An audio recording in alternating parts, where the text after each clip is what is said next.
திருப்பரங்குன்றம் விவகாரத்தை சுட்டிக்காட்டி சென்னை உயர்நீதிமன்ற நீதிபதி GR சுவாமிநாதனுக்கு எதிரான புத்தகம் சென்னையில் நடைபெறவுள்ள 49வது புத்தக கண்காட்சியில் விற்பனை செய்யப்பட உள்ளதாக அறிவிக்கப்பட்டுள்ளது.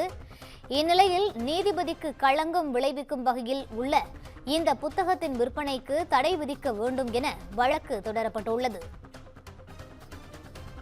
இதுகுறித்த கூடுதல் விவரங்களை வழங்குவதற்காக எமது செய்தியாளர் சிவக்குமார் இணைப்பில் இருக்கிறார். வணக்கம் சிவக்குமார், கூடுதல் விவரங்களை பகிரலாம். சென்னை உயர்நீதிமன்ற நீதிபதி, அதாவது சென்னை உயர்நீதிமன்ற கிளை நீதிபதியான GR சாமிநாதனுக்கு எதிரான புத்தகத்தை பறிமுதல் செய்ய தற்போது சென்னை உயர்நீதிமன்றம் உத்தரவிட்டிருக்கிறது. திருப்பரங்குன்றம் விவகாரத்தை சுட்டிக்காட்டி சென்னை உயர்நீதிமன்ற நீதிபதி GR சாமிநாதனுக்கு எதிரான புத்தகம் சென்னை 49வது புத்தக கண்காட்சியில விற்பனை செய்யப்பட உள்ளதாக அறிவிக்கப்பட்டுள்ளது. இதுல அந்த நீதிபதிக்கு களங்கம் விளைவிக்கும் வகையில உள்ள இந்த புத்தகத்தோட விற்பனைக்கு தடை விதிக்கணும் அப்படின்னு சொல்லி வேலூரை சார்ந்த நவீன் பிரசாத் அப்படிங்கிறவர் வழக்கு தாக்கல் செஞ்சிருந்தாரு.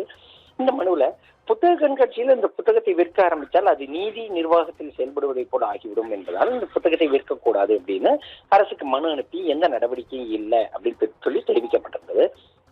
இந்த புத்தகத்தை பறிமுதல் செய்து விற்பனைக்கு தடை விதிக்க வேணும் அப்படின்னு சொல்லி அந்த மனுவில் கோரிக்கை விடுக்கப்பட்டிருந்தது.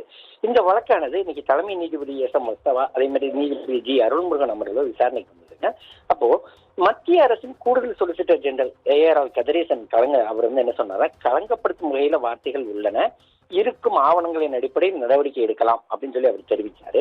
அப்போ குறிப்பிட்ட தலைமை நீதிபதி மிகவும் அவதூறான களங்கம் ஏற்படுத்தும் வார்த்தைகள் பயன்படுத்தப்பட்டுள்ளன அப்படின்னும், இது குறித்து அளிக்கப்பட்ட புகார் மீது விசாரணை நடத்தி இருக்க வேண்டுமே, அதற்கு நீதிமன்றம் உத்தரவிட வேணுமா அப்படின்னு சொல்லி நீதிபதிகள் தமிழக அரசுக்கு கேள்வி எழுப்பினாங்க.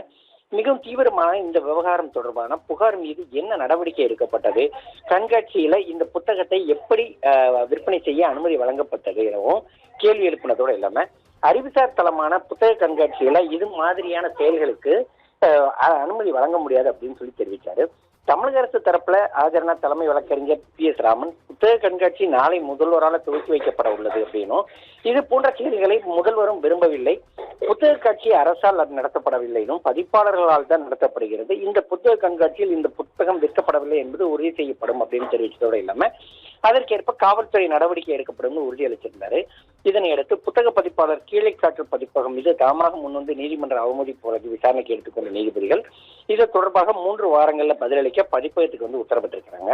மேலும் புத்தகத்தை பறிமுதல் செய்யவும் உத்தரவிட்ட நீதிபதிகள் புத்தக விற்பனைக்கு வரவில்லை என்பதை உறுதி செய்ய காவல்துறைக்கு உத்தரவிட்டு வழக்கை 3 வார காலங்களுக்கு தள்ளி வச்சிருக்கிறாங்க. ரூபி,